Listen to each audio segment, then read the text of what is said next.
to say hello to Jon-Christopher from Real Political News. Happy Christmas, JCB. Happy Christmas, as you say. We say Merry Christmas, but I will defer to you. And Happy Christmas. Yeah, I think we say Merry Christmas as well, but then we say is it Merry Christmas and a Happy New Year? Is that? Yes. Yeah, that's kind of what the cliche has come in my time on this earth. Yes. Okay. Well, I've got that wrong already. No, you didn't. You never have anything wrong. I was saying to my lovely wife, who was sitting by, she's made a fabulous lasagna for when we're done. Yes. That's our tradition, as you know. Yes, you're going Italian again. Yes, my background. And I have to say, my granny was Irish and Scottish, so we have a mixture in my family, on my side at least. Anyway, but the thing that amazes me is every year we have this chat, and I look forward to it so much, and thanks for inviting me back. And the world has changed, but it has not changed so drastically and so radically as it has this year, and having to do with what's gone on in the elections and who's going to be occupying the White House, I believe, in about 26 days. Well, absolutely, and we should talk about that. Yes. As you say, the funny thing is, I mean, from this side of the Atlantic, despite the fact that this is a very big thing that is happening, and you've been sort of building up to it and thinking it probably wasn't going to happen, and then it was going to happen, and there's been so much anticipation. But it seems from this side eerily calm at the moment. Are people expecting some sort of massive change in 2025, or is it just get on with it? No, we'll get on. The question is, get on with what? When you have someone like Donald Trump, who can issue executive orders and try to get around Congress, although he can't really, because we have three levels of government here. We have the judiciary, the legislative, and the executive. And he will be held in check, and more so because he's going to be losing some more seats that he's had before, and he's going to have a very narrow majority in the House and also in the Senate. So that's going to have put him in check, and we are all holding our breath, except for his disciples, who he can really get up and say anything to. I mean, his latest things if they don't give pause to the Brits, maybe they will when they hear me, what I have to say. Although, he's saying he wants to take Greenland. I mean, it's the huge, it's a continent for God's sake. Isn't he sort of doing this, though? Haven't we learned now that he says all these things all the time, and most of it is all nonsense, and he's just kind of doing it for effect? Absolutely, undoubtedly.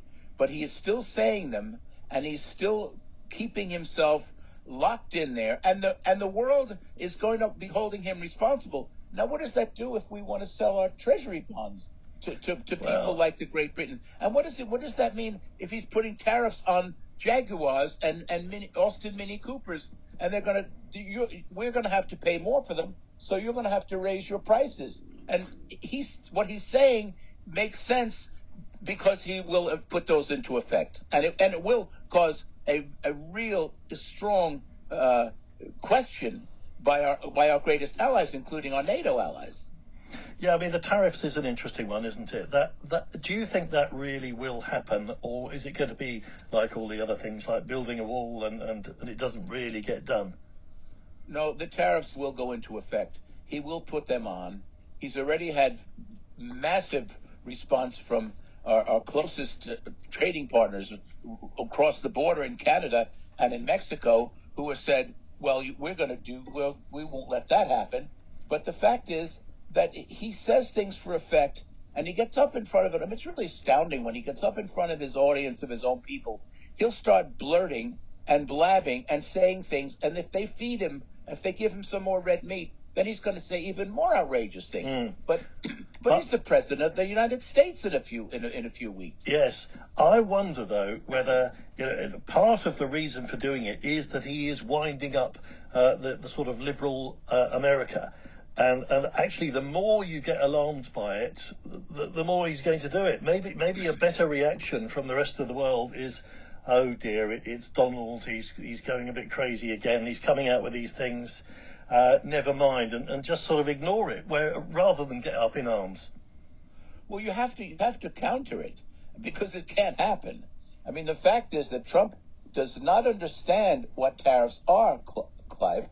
He thinks they make money. They don't make money. They lose money because we're going to have to pay more to get those products that we need. And I understand. Well, he would say, I presume, you should be buying them in America. Well, yeah, but but Americans don't make all the cars. We've got the Japanese now. I think it's Nissan and Honda, I believe, have combined, and they're like the second largest automaker in the world. I'm not. Don't quote me on this. Well, they're certainly talking about it, aren't they? Yes, they are. And GM is no longer that. And now we have your lovely Nigel Farage has offering to work. He offers to work with Peter Mandelson as the new U.S. trade deal, and a new U.S. trade deal. And Mandelson is going to be living very close by here.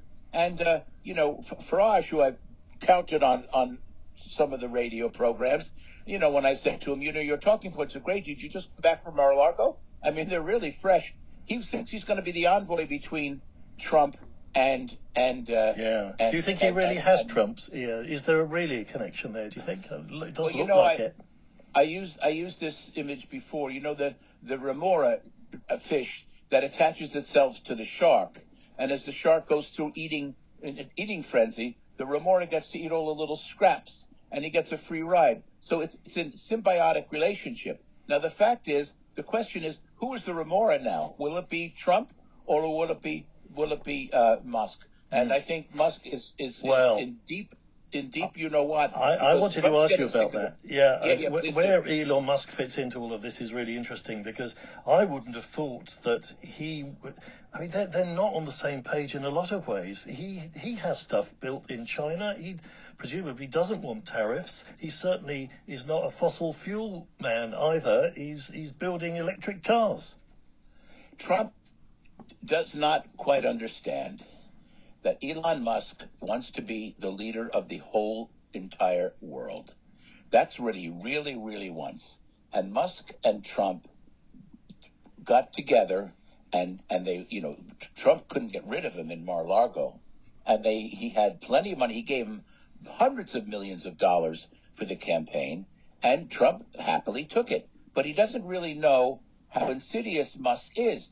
And Musk and Trump did not want to deal with the debt ceiling issue in this country, and they wanted to saddle Biden with debt increase when he left office. And this is the first political failure for Musk. They call it the Musk-Trump coming up presidency, and all the pictures, you wouldn't believe what they're putting out there. Excuse me. But even before taking office, they have failed as the president and his vice president. I don't know what Vance is doing. And he's very low profile, isn't he? Well, Elon Musk bought himself a co-presidency, and he is now stuck with this. And I think Vance is basically a non-entity. But you're going to have an inaugural, because I go by the White House a couple of times a week, and I see them building the. They're building the. Do you think Musk will be part of it? I think so. I mean, I absolutely. Can you imagine him sitting there on the stage, sort of right-hand man? I can't imagine him sitting anywhere else. Yeah. I mean, it's preposterous. And when you think of his background and where he comes from in South Africa and the kind of dealings, and now he believes that the Alternative Party of Deutschland, or AFD, I think that's what it's called. ADF? Yeah, the ADF. This is the way to go. I mean, this is very radical. Presumably, you saw the clip of the President-elect Trump talking about Musk's and joking, it looked more serious than a joke, saying he can't be president. He wasn't born here. That was amazing. It makes it look like he's worried about it. Well, it seems like something hit him. He got an electric shock, and he realized, wait a second. Wait a minute. He can't be president. He wasn't born in the United States. It's one of the elements of that. And then he said that. Then he had to say that to his crowd because he had to calm them down. In other words, he's not going to be president. Or he doesn't really calm himself down, because what he's really doing, he's talking to himself when he says these kinds of things, Clive. Now, tell me, your role as a reporter, you follow things at the White House. You're often at the White House. Yes. And under Biden, there were the old-fashioned briefings, press briefings and all of that. But I seem to remember before you saying under Trump, none of that really happened. He didn't want to talk to journalists. So do you see that happening again? Will you even have access to the White House as journalists? Well, that's a good question. And, we are going through a massive change, and we are all wondering, how it's all going to come out, whether they're going to have any of us or whether he's just going to have his favorites, his media cronies in the first row. And, to hell with BBC, to hell with NBC, CBS, and real political news. Who knows? But we have to imagine that we're going to still have access. Now, what Trump did, and Biden sort of caught on a little bit too, was that he would go to his favorites, and he would speak to them in interviews, and he would get his message out that way. But Trump would not come in. I mean, the last time I remember him in the briefing room was when he was telling Dr. Fauci and all the others that you can stick Clorox and bleach under your skin to cure the COVID pandemic. I mean, this was preposterous. He took that. I think he realized that he was made a very big mistake. He also told one of my colleagues that he doesn't know whether he will honor the result of the election. It depends on the ballot. I mean, this is the stuff he said. He gets beat up for that, but he doesn't care. Nothing really affects him. He just goes on and he goes on. So will I see more of him? That's a good question. Probably not. Well, one thing's for sure, there's going to be plenty for us to talk about in 2025. And I hope I will be talking to you very soon in the new year. Always. And always. Have a lovely rest of Christmas. Thank you, Clive, and to you and all the people that you love and hold close to your heart.